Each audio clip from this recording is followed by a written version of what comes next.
около 1980 година.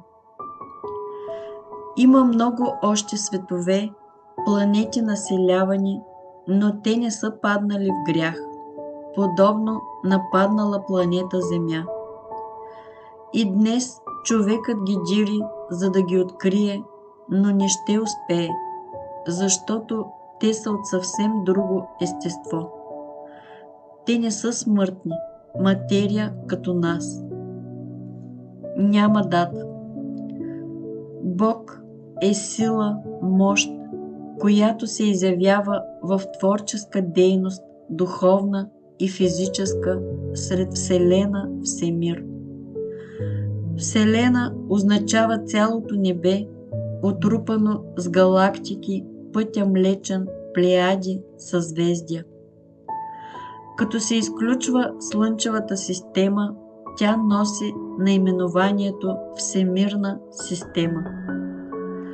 Над Вселена и Всемир съществува закон на правда, осъждащ злото, неправдата, ако такава се яви, която е по същина нарушение на съществуващите вече закони. От всички 8 планети в системата, само Земя е населена от материя, в тление и дух жизнен. Божието създание на Земята живее и се движи. Няма дата. Всемогъщият Творец се изявяваше на небе със закона на правда и сред всички небесни непаднали в грях светове.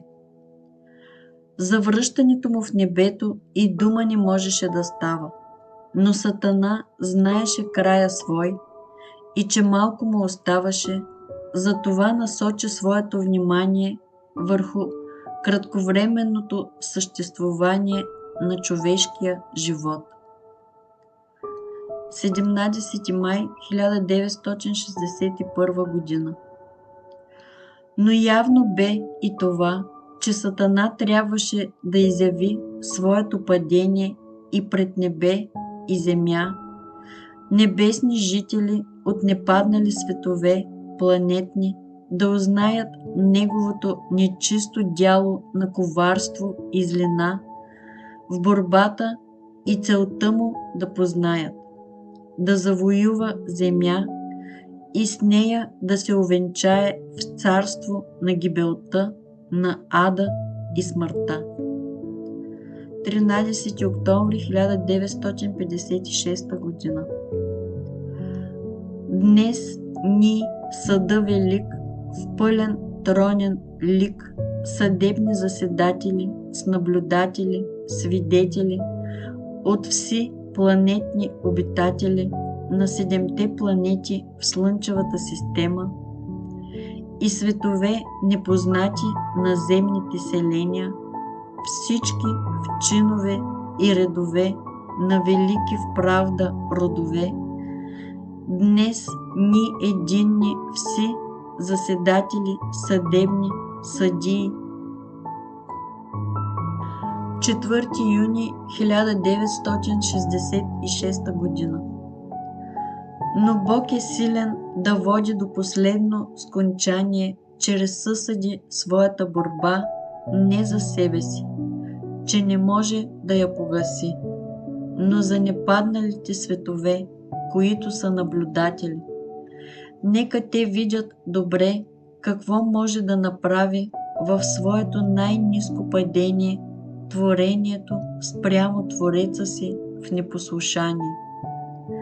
Да го отхвърли и наложи себе си като все първенец, не стигнал даже и луната, камо ли всемира и всемирните системи на планети и съзвездия в пълен ред на действие, като небесни войни над земя, със своите непаднали в този нечест позор, нападение в греха, както и Сатана стори това, и сега вее знамето на смъртта, смъртните коси.